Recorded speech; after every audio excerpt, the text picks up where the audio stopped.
नमस्कार मंडळी, मी मयुरी पुन्हा एकदा तुमचं स्वागत करायला आज एक नवीन व्हिडिओ घेऊन आलेली आहे आणि यामध्ये पूर्ण हलवा मच्छीची थाली केलेली आहे। यामध्ये कालवण आहे, फ्राय आहे। तर चला बघूया कशा प्रकारे केलेली आहे ती पूर्णपणे थाली। सोबतच मी टोमॅटोचं सार सुद्धा दाखवलेलं आहे। चला तर मग व्हिडिओला सुरुवात करूया। बाजारातून ही हलवा मच्छी साफ करून आणि कापून सुद्धा बाजारातूनच आणली होती। तर आणि घरी आल्यानंतर याला स्वच्छपणे साफ केलेली आहे। आता यामधली थोडीशी फ्रायसाठी आणि थोडीशी कालवणासाठी मी बाजूला केलेली आहे। ही जी डोका आहे, शेपूट आहे आणि काही पीसेस आहेत हे मी कालवणासाठी घेतलेले आहेत। आणि आता आपण सुरुवातीला फ्राय करण्यासाठी जी आपण मच्छी बाजूला केली होती त्याला मॅरिनेट करूया थोडंसं। तर त्यासाठी इथे मी अर्ध लिंबू एवढं कापून त्याचा रस यामध्ये पिळलेला आहे। सोबतच इथे मी कोकमचा आगळ घेतलेला आहे आणि चवीनुसार मीठ, म्हणजेच मी इथे 1.5 चम्मच एवढा मीठ लावलेला आहे याला। आता हे आपण सुरुवातीला याच 3 गोष्टींनी आपण याला मॅरिनेट करूया।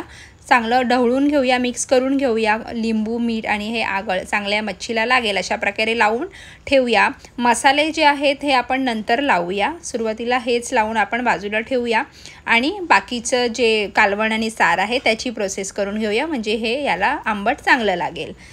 आता जे मच्छीचं कालवण आहे ते बनवून घेऊया। तर त्यासाठी इथे मी ही काश्मीरी लाल मिरची जी असते ना ती अक्की घेतलेली आहे। त्याचं देठ काढून घ्यायचं आहे आणि अशा प्रकारे आपल्याला पाण्यात थोडा वेळ साधारण 5 ते 10 मिनिटांसाठी भिजत ठेवायचे आहेत।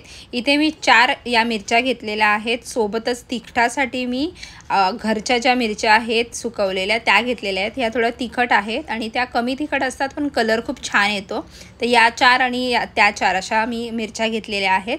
सोबतच इथे मी धणे घेतलेले आहेत, साधारणतः 2 मोठे चमच एवढे धणे घेतलेले आहेत। हे आपल्याला 5-10 मिनिटं आपण भिजत ठेवूया। आणि सोबतच आपण जे सार बनवणार आहोत त्यासाठी सुद्धा सेम प्रोसेस आपण करणार आहोत, कारण मी इथे मसाला यूज नाही करत आहे, तर या मिरच्याच यूज करणार आहे। त्यासाठी मिरची आणि धणे आपण पाण्यामध्ये भिजत ठेवणार आहोत। आता हे 5 मिनिटानंतर आपण सुरुवातीला साराचं जे वाटण आहे ते करून घेऊया। तर त्यासाठी मी सांगते तुम्हाला इथे काय काय घेतलेलं आहे ते। तर या साराच्या वाटण्यासाठी आपण जे मिरची आणि धणे भिजत ठेवले होते त्यातलं पाणी काढून टाकायचं आहे। ते एका मिक्सरच्या भांड्यामध्ये घेऊन आलं, लसूण, बारीक चिरलेला टोमॅटो, बारीक चिरलेला कांदा आणि किसलेलं ओलं खोबरं हे आपण घालून याचं वाटण करणार आहोत। सोबतच आपण हळद घेणार आहोत। तर इथे मी 1 चम्मच एवढी हळद घेते आहे आणि हे आपण अगदी चांगलं मिक्स करून बारीक वाटून घ्यायचं आहे। खूप छान असं आपलं सारासाठी वाटण वाटून झालेलं आहे, बघू शकता किती बारीक वाटलं गेलेलं आहे। तर हे सार आहे ना हे मांदेलीचं बनवलेलं आहे। आवशीन भैयाक सांगला जरा 4 मांदेली टाक, तर ते आता हे सारात वापरणार आहे। तर त्यासाठी एका टोपामध्ये तेल, राई, कढीपत्ता, बारीक ठेचलेला लसूण, हिंग हे घालून आपण याची फोडणी देणार आहोत। चांगलं ढवळून घेऊया आणि मग आपण जे बारीक वाटलेलं वाटण आहे ते यामध्ये घालायचं आहे। गॅसचा फ्लेम लो ठेवायचा आहे, नाहीतर आपली फोडणी करपेल। मीडियम ठेवला तरीही चालेल। आता यामध्ये हे वाटण जे आहे ते मी ॲड करून घेते आहे। त्यानंतर हे मिक्सरचं भांडं आहे त्यामध्ये पाणी टाकून चांगलं धुवून घ्यायचं आणि ते पाणी यामध्ये ॲड करायचं आहे। पुन्हा एकदा आपण चांगलं मिक्स करून घेऊया आणि आपल्याला जेवढी पातळ कन्सिस्टन्सी साराची हवी आहे त्यानुसार यामध्ये पाणी टाकायचं आहे।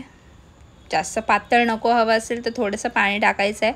चवीनुसार मीठ टाकायचं आहे इथे, वाटलं कमी जास्त तर नंतर टाकू शकता। त्यानंतर इथे 4 मी कोकम टाकलेले आहेत आणि हे मांदेली 4च दिलान, 5 आहेत। चांगलं ढवळून घेऊया आणि उकळी येण्यासाठी आपण आता हे बाजूला ठेवूया। हाय फ्लेम ठेवला तरीही चालेल। आता आपण नेक्स्ट प्रोसेस बघूया, ती म्हणजे मच्छीच्या कालवणाची। तर त्यासाठी आपण जे वाटण केलं होतं ना सारासाठी सेम तसंच करायचं आहे, फक्त त्यामध्ये आपण कांदा वापरला होता तर यामध्ये तो वापरायचा नाही आहे।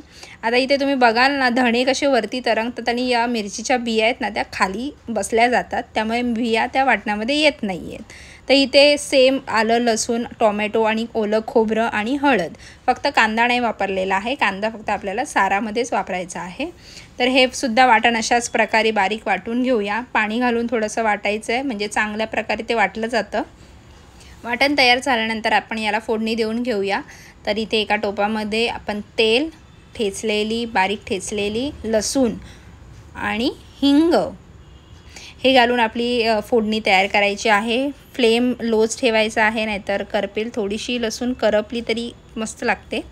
त्यानंतर यामध्ये हे जे वाटण आहे ते ॲड करून घ्यायचं आहे। पुन्हा एकदा भांडं धुवून घ्यायचं आहे आणि यामध्ये सुद्धा ना आपल्याला हवं म्हणजे किती पातळ आपला कालवण हवं आहे, चपाती बरोबर खायचं आहे, भाकरी बरोबर खायचं आहे, त्या अंदाजाने यामध्ये पाणी टाकायचं आहे। मच्छी शिजण्यासाठी थोडंसं पातळ हवंच आहे, पण जास्तसुद्धा पातळ नाही ठेवायचं आहे, मग हे सुद्धा मग सारासारखंच होईल। आणि जर पातळ केलंच तर मग वेगळे सार करायची गरज नाही आहे। यामध्ये सुद्धा मी साधारण ते 5 ते 6 एवढं कोकम टाकलेले आहेत। हे सगळं चांगलं मिक्स करून घेऊया आणि त्यानंतर चवीनुसार मीठ टाकायचं आहे। जर तुम्हाला वाटत असेल ना तर सुरुवातीला मच्छीला सुद्धा मीठ लावून तुम्ही थोडंसं ठेवू शकता। तर इथे मीठ टाकते आणि हे पीसेस मच्छीचे यामध्ये ॲड करूया। ॲड करून झाल्यानंतर त्याला जास्त ढवळायचं नाही आहे, थोडंसं हलक्या हाताने ढवळायचं आहे आणि मग हे सुद्धा झाकण लावून आपण उकळी येण्यासाठी आणि शिजण्यासाठी बाजूला ठेवून देऊया। आणि त्यानंतर आता आपण जी फ्राय करण्यासाठी मच्छी ठेवलेली आहे त्याची प्रोसेस बघूया। आपलं टोमॅटोचं सारसुद्धा एका बाजूला तयार झालेलं आहे, बंद केली आहे मी गॅस आणि हे सुद्धा आता शिजण्यासाठी ठेवते। तोपर्यंत आपण आता फ्राय करून घेऊया मस्तपैकी। तर त्यासाठी यामध्ये जे पाणी होतं ना ते मी काढून टाकलेलं आहे, कारण लिंबू आणि आवळ वगैरे टाकल्यानंतर त्याला मीठ टाकल्यानंतर पाणी सुटतं थोडं, तर ते मी काढून टाकलेलं आहे। तर त्यानंतर मसाल्यांमध्ये मी यामध्ये हळद घेते आहे 1 चम्मच, त्यानंतर लाल तिखट मसाला घेऊया, हा घरगुतीच आहे। 2 चम्मच घेतलेला आहे मी, अंदाजाने आपल्या तिखट जितका हवा आहे।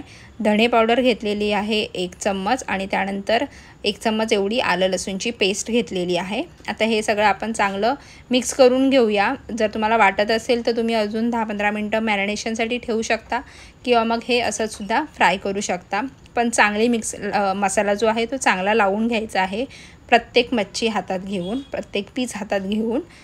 तर त्यानंतर चला फ्राय करून घेऊया। तर इथे ना मी फ्राय करताना याला रवा वगैरे नाही लावणार आहे। जर लावायचं असेल तर रवा, मीठ, मसाला, हळद लावून आपण त्यामध्ये कोटिंग करून रव्याची फ्राय करू शकता, पण मी इथे हे असेच फ्राय करणार आहे। तर चला आता मस्तपैकी फ्राय करून घेऊया। फ्राय झाले की आपलं जेवण तयार आहे, कारण चपात्या आणि भात ऑलरेडी तयार आहेत। फ्रायसाठी एका पॅनमध्ये तेल तापत ठेवलेलं आहे, अगदी कमी मी तेल वापरणार आहे, म्हणजे एवढं इनफ आहे। आणि इथे हे जे पीसेस आपण जसे मॅरिनेट केले होते तसेच्या तसे मी तव्यामध्ये फ्राय करून घेते। हे संपूर्ण जेवण मालवणी पद्धतीचं आहे। जर तुम्ही बिगनर असाल, म्हणजे पहिल्यांदा जर बनवत असाल जेवण असं मच्छीचं पूर्ण थाली, तर अतिशय सोप्या पद्धतीने मी सांगण्याचा प्रयत्न केलेला आहे, प्रत्येक गोष्ट दाखवलेली आहेच। आणि फक्त काय लक्षात ठेवायचं असेल तर आपण जे आंबट वगैरे वापरलेलं आहे ते थोडंसं प्रमाणात वापरायचं आहे, म्हणजे जास्त वगैरे वापरायचं नाही आहे। कोकम वगैरे मालवणी स्टाईलने जे जेवण बनवतात त्यात वापरलंच जातं, मच्छीला आंबट वगैरे चांगलं लावलं जातं किंवा सारामध्ये कोकम वगैरे वापरलं जातं। कोकम नसेल तर तुम्ही चिंचसुद्धा वापरू शकता। तर इथे आपली मच्छी फ्राय झालेली आहे, एका साईडला आपलं कालवणसुद्धा मस्त शिजलेलं आहे, बघू शकता। चला तर मग मी तुम्हाला जेवायला बोलवते, या तुमच्यासाठी थाली तयार करते। तर हा भात, यानंतर ही मच्छी कालवणची आणि सोबतच सार आहे आणि त्यानंतर ही फ्राय केलेली, त्यासोबतच आमच्या घरात मॅरिनेट केलेले हा रावससुद्धा होता, तर तो सुद्धा मी रवा लावून फ्राय केलेला आहे। चपातीसुद्धा आहे, सोबत काकडी, कांदा आणि लिंबूसुद्धा आहे। खूप छान प्रकारे थाळी तयार झालेली आहे। व्हिडिओ कशी वाटली हे नक्की कमेंट करून सांगा। काही सजेशन्स असतील तर त्यासुद्धा सांगू शकता, अजून कशा प्रकारच्या व्हिडिओ बघायचे असतील तर ते सुद्धा सांगू शकता। चॅनलवर जर नवीन असाल तर नक्की सबस्क्राईब करून जा आणि व्हिडिओला लाईकसुद्धा करा। पुढच्या व्हिडिओमध्ये, तोपर्यंत बाय।